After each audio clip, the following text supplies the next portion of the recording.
Okay, so hi, Andy. Okay, so you're Andy Lathe with Maine DOT. Okay, and tonight we're here to discuss the International Bridge Project. Tell me a little bit about where we've come from. Sure. So several years ago, a feasibility study was done to look at multiple options on our whole bridge crossing and new port of entry on this site. Dozens of different locations for crossing the border. That was straight line from existing Canadian port of entry to a facility just north of the Twin Rivers site. That was going to be the ideal location, least impacts, and it kept the traffic within the downtowns of both Madawaska and Edmundston. So what we have here is a layout of the future bridge plan. The bridge is located and shown in blue. The bridge is going to be about 1,800 feet long. This area down here in orange is highlighting where the new GSA land port of entry facility is going to be on the U.S. side. The red indicates the Canadian port of entry, and down here we have the existing port of entry on the U.S. side, and yellow showing the existing Madawaska Bridge, which is turning 100 years old this year. It's a through truss bridge. They typically anticipate about 75 years out of a bridge, so we've gotten 100 years out of this one. It's in need of replacing. Also on this diagram, you can see there's a bridge owned by Twin Rivers. That's a utility bridge. There are some utilities of Twin Rivers that are going to be transferred to this bridge as part of the prior to this construction project. Okay. That's the general layout of the new location of the bridge crossing, the old location of the bridge crossing. What we anticipate is the contractor, whether they're a Canadian or American contractor, they're going to take about 3 years to construct the new bridge. And why that long? Well, it's a considerable amount of effort, and if we could go down here, I'll show you on this diagram. It's a considerable amount of effort to do the in-water work. What we have is this is the new bridge crossing. Here's the existing bridge. And if you look at this this drawing, this darker gray represents a trestle system for the contractor to build a trestle over the water to be able to go out and do the in-water piers. There are four large piers. They're going to be 10-foot diameter piers that are in the water, and there's one land pier that's up near the rail line. Getting into the water and constructing those piers are going to take an immense amount of effort and time because they need to construct a trestle. The trestle can only stay out there as long as the spring freshet. Once the spring freshet comes, that trestle has to be removed or the river will take it out with it. Now, for viewers who don't know what a trestle is, can you explain that? It's a bridge. So the trestle essentially is the contractor's design. What typically would be some driven steel piles. Whether it's like a round pile casing or an H-beam that would be driven to the ground.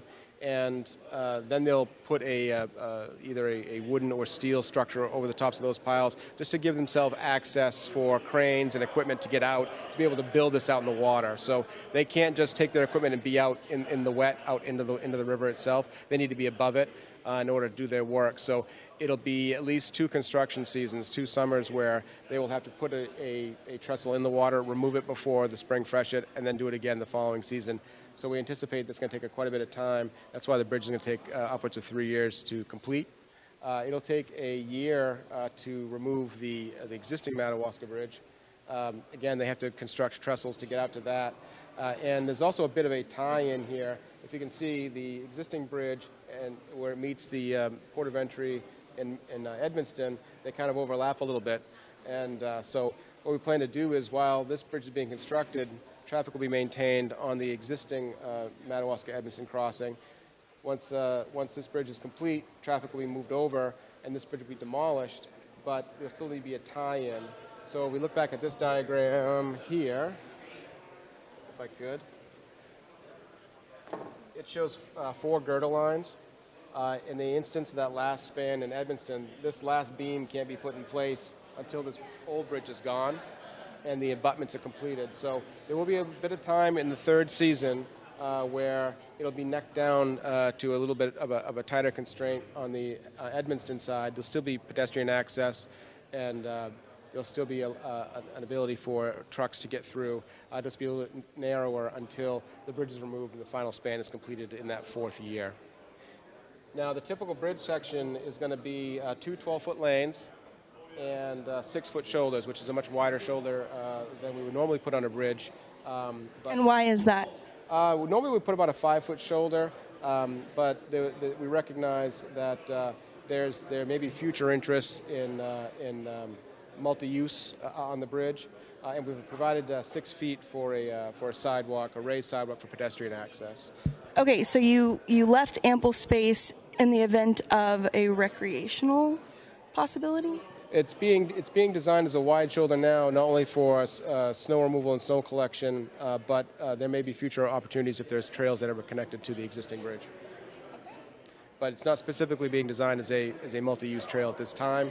It's simply just additional access for drivers and commuter comfort. All right.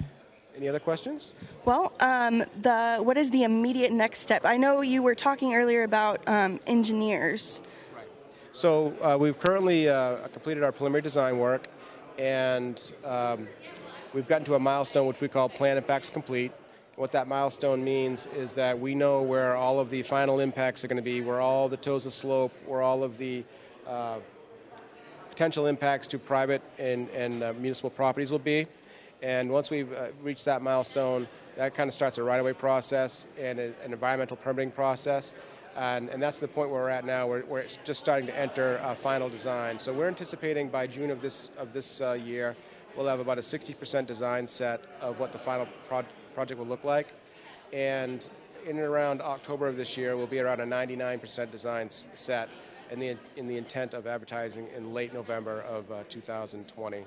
And construction starting as early as February, March timeframe of 2021. Okay, and you have construction teams in mind already? There are 3 contractors that are pre-approved, that pre-qualified, I should say, that have been working with both NBDTI and Maine DOT sort of as a consultant basis. It's a contractor design process. So we solicit contractors to engage in that process. We had 3 that applied and are working with us. It helps the design team to identify potential conflicts or construction issues that may inflate costs or inflate risk for both the contractors and the DOTs. So right now there are 2 U.S. contractors and 1 Fredericton contractor from New Brunswick. And those will be the 3 that will be allowed to bid on the project in the fall of this year. Okay. Is there anything that someone has asked that you thought, oh, that's a different question, I hadn't been asked that before?